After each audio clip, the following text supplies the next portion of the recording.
पाकिस्तान तहरीक इंसाफ की final call क़यादत से चंद अहम सवालात। नाज़रीन, नवंबर की ठंडी शाम जब पाकिस्तान तहरीक इंसाफ ने अपनी फाइनल कॉल दी, तब कई सवालात जन्म ले चुके थे, जिनका जवाब आज भी क़यादत देने से कासिर है। आइए उन अहम नुकात पर रोशनी डालते हैं जो कौम के सामने जवाबदेह हैं। पहला सवाल, क्या यह हकीकत नहीं कि रूपोश और मफरूर मुराद सईद, जो 9 मई के वाक़यात के मरकजी मुल्जिम हैं, एहतजाज के दिन गंडापुर के कंटेनर में मौजूद थे? दूसरा सवाल, क्या ये सच नहीं कि मुराद सईद के हमरा मौलिक हथियारों से मुसल्लह तकरीबन 1500 गैर कानूनी अफगान और दीगर शरपसंद अफराद मौजूद थे? ये 4 ग्रुपों में तकसीम थे।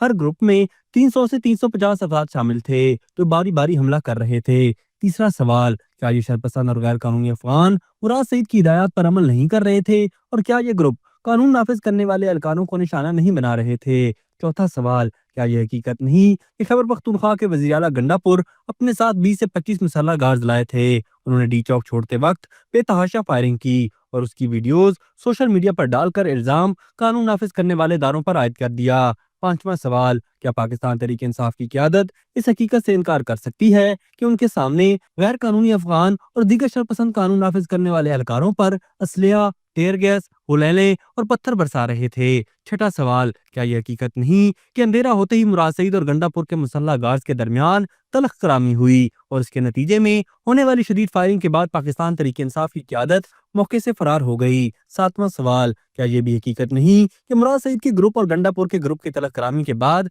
गैर कानूनी अफगानियों ने कंटेनर्स को आग लगा दी? आठवां सवाल, क्या ये सच नहीं कि क़यादत के फरार होने के बाद वहां मौजूद शरपसंदों ने गाड़ियों में सवार लोगों से लूट मार शुरू कर दी? नवां सवाल, क्या मुजाहिरीन की एक गाड़ी ने पंजाब रेंजर्स के एहलकारों को कुचला, जिसके वाज़ेह सबूत मौजूद हैं? दसवां और आखिरी सवाल, क्या इस हकीकत से इनकार मुमकिन है कि खैबर पख्तूनख्वा के वज़ीर आला के लश्कर में सरकारी एहलकार और सरकारी वसाइल शामिल नहीं थे? ये सवालात न सिर्फ पाकिस्तान तहरीक इंसाफ की क़यादत बल्कि पूरी कौम के लिए लम्हे फिक्रियां हैं। अगर इन सवालात के जवाबात ना दिए गए तो तारीख अपने फैसले खुद लिखेगी और ये फैसले किसी के हक में नहीं होंगे। अब सवाल ये है कि क्या पाकिस्तान तहरीक इंसाफ की क़यादत इन हक़ाइक़ को मानने की हिम्मत करेगी या कौम को मजीद अंधेरे में रखा जाएगा?